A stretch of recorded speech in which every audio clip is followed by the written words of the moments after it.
Hai sob, balik lagi sama aku Nando. Jadi di video kali ini aku akan melanjutkan tugas sejarah sastra yang periode 1961. Oke, daripada berlama-lama, langsung saja kita ke video ya sob. Ya, pada periode 1961 ini materi yang pertama yaitu tentang sastra dan politik. Jadi ini merupakan satu kenyataan sejarah bahwa sudah sejak awal pertumbuhan sastrawan-sastrawan yang ada di Indonesia itu menunjukkan perhatian yang serius kepada politik. Bahkan ada di antara mereka yang kemudian lebih dikenal sebagai politikus daripada pengarang seperti Muhammad Yamin dan Rostam Effendi. Demikian juga dengan para pengarang pujangga baru, mereka ialah orang-orang yang aktif dalam dunia pergerakan nasional. Jadi para pengarang pada awal revolusi itu bukanlah orang-orang yang bersifat apolitis. Chairil Anwar, Pramedia Anantatur, Akdita Kamiharja, dan Mukhtar Lubis ini merupakan orang-orang yang mempunyai pandangan dan kesadaran tentang politik. Ya, untuk materi yang kedua yaitu Manifest Kebudayaan dan Konferensi Karyawan Pengarang se-Indonesia. Jadi manifest ini mendapat sambutan baik dari banyak orang. Di sisi lain juga manifest ini sendiri dapat mempermudah Lekra beserta kampanyenya untuk menghancurkan musuh-musuhnya. Namun dibalik semua itu, pihak manifest juga tidak tinggal diam. Jadi mereka mempersiapkan konferensi pergerakan yang diberi nama Konferensi Karyawan Pengarang se-Indonesia atau disingkat dengan KKPI. Konferensi ini berlangsung di Jakarta pada bulan Maret 1964 yang menghasilkan Persatuan Karyawan Pengarang Indonesia atau disingkat dengan PKPI. Namun hal ini ditolak oleh Presiden Indonesia yaitu Insinyur Soekarno. Semua seniman, budayawan, dan pengarang yang mendatangi manifest kebudayaan ini diusir dari segala kegiatan dan bahkan dipecat dari pekerjaan mereka. Dari situasi inilah yang menghasilkan karya-karya sastra, baik itu tentang protes sosial dan juga protes terhadap penginjakan martabat manusia. Lalu materi yang ketiga yaitu para pengarang Lekra. Yang pertama ada Adi Sidarata.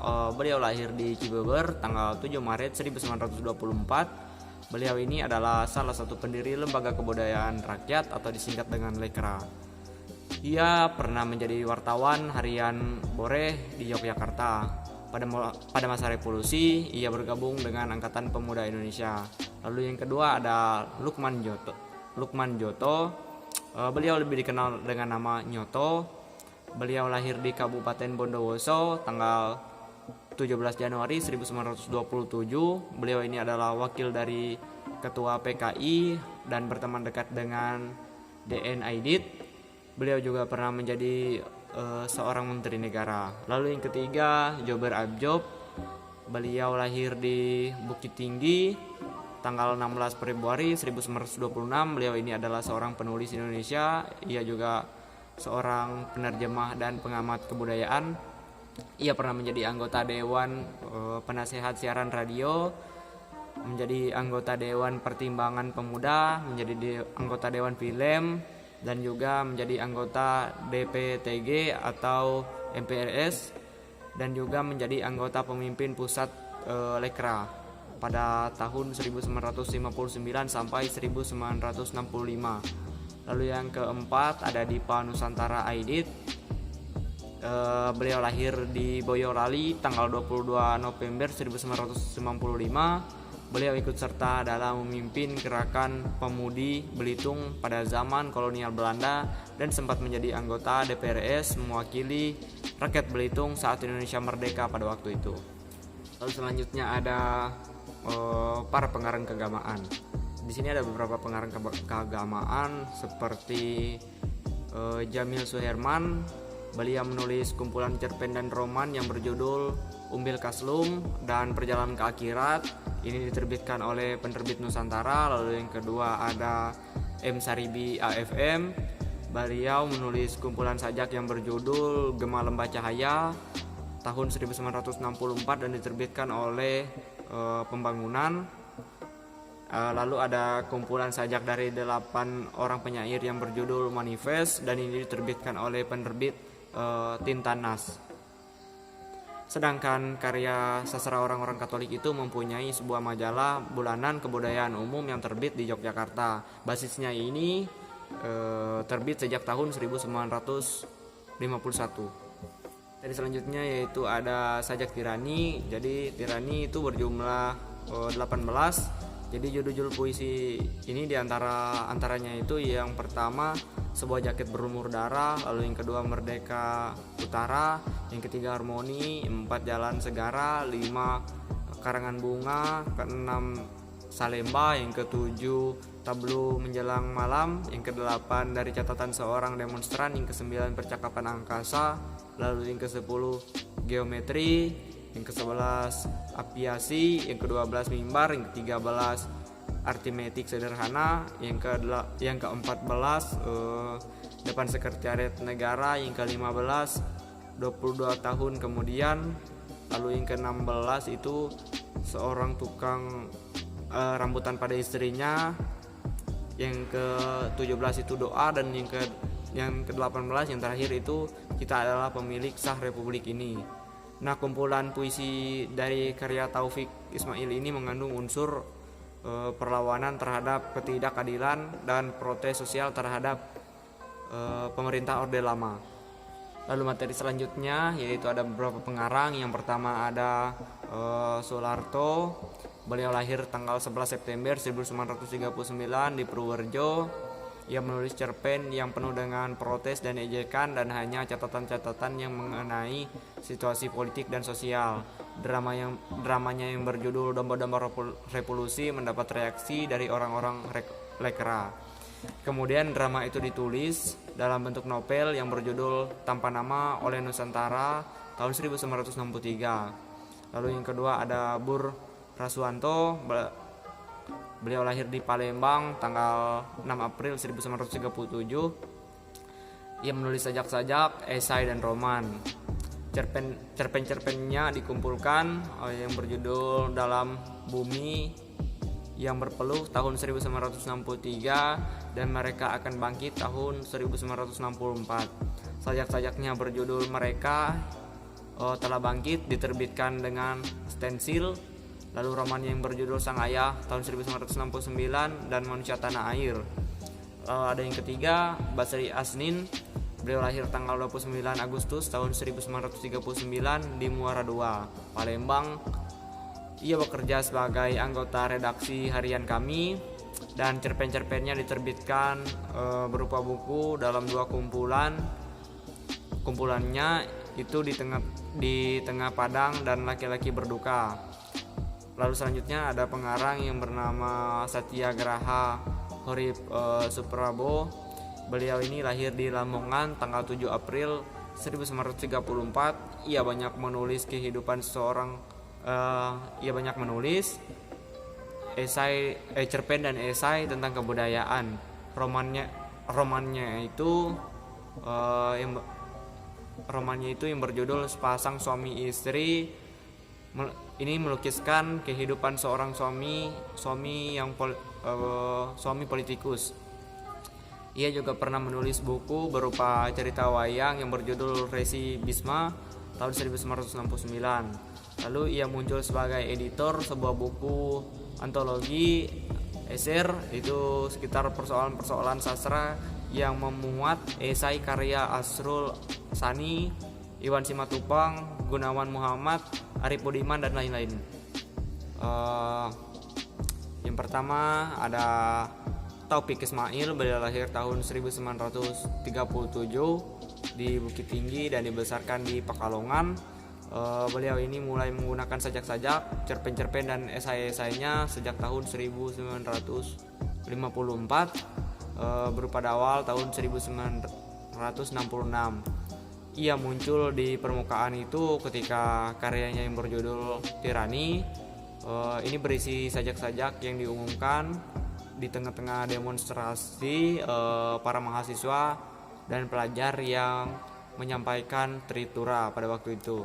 Lalu yang kedua ada Gunawan Muhammad. Sajak-sajak beliau itu banyak tersebar di dalam majalah dan mempunyai suasana muram, sepi menyendiri, lalu kesunyian manusia di tengah alam sepi tanpa ada kata banyak. Jadi ini menjadi temanya, misalnya senja pun jadi kecil, kota pun jadi putih. Selanjutnya ada penyair lain seperti Saini Kosimatau. Beliau ini merupakan seorang penulis Indonesia yang banyak menulis karya drama selain puisi, novel, dan esai. Lalu selanjutnya ada Profesor Dr. Sapardi Djoko Darmono. Beliau ini seorang penjaga berkebangsaan Indonesia yang terkemuka. Beliau itu kerap kali dipanggil dengan singkatan namanya yaitu SDD. Lalu selanjutnya ada Budiman S. Hartoyo. Latar belakang golongan beliau ini sebagai penyair angkatan tahun 66. Lalu Budiman ini biasanya pernah juga menyutradarai drama, kemudian melatih paduan suara dan juga belajar menggambar. Lalu selanjutnya ada Saini KM. Beliau ini lahir di Sumedang tanggal 16 Juni tahun 1938. Beliau ini banyak menghasilkan karya tulis berupa sajak yang dimuat dalam majalah-majalah sekitar tahun 60-an. Selanjutnya para pengarang wanita, diantaranya ada Titi Said. Beliau ini lahir di Bojonegoro tanggal 11 Juli 1935. Beliau ini merupakan seorang pengarang wanita yang banyak menulis cerpen. Lalu ada S. Jajaningsih. Beliau muncul dengan sebuah kumpulan cerpen yaitu Dua Kerinduan tahun 1963. Lalu selanjutnya ada Sugiyarti Siswandi. Beliau ini banyak menulis cerpen yang dimuat dalam lembaran-lembaran penerbitan Lekra. Kumpulan cerpen yaitu Sorga Bumi, itu terbit tahun 1960. Lalu selanjutnya ada Erni Siswanti Hutomo. Beliau ini banyak menulis cerpen yang dimuat dalam majalah sastra. Lalu selanjutnya ada Eni Sumargo. Beliau lahir di Blitar tanggal 21 November 1943.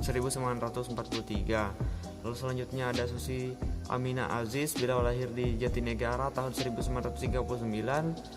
Beliau ini telah menerbitkan kumpulan sajak yang berjudul Seraut Wajahku tahun 1961.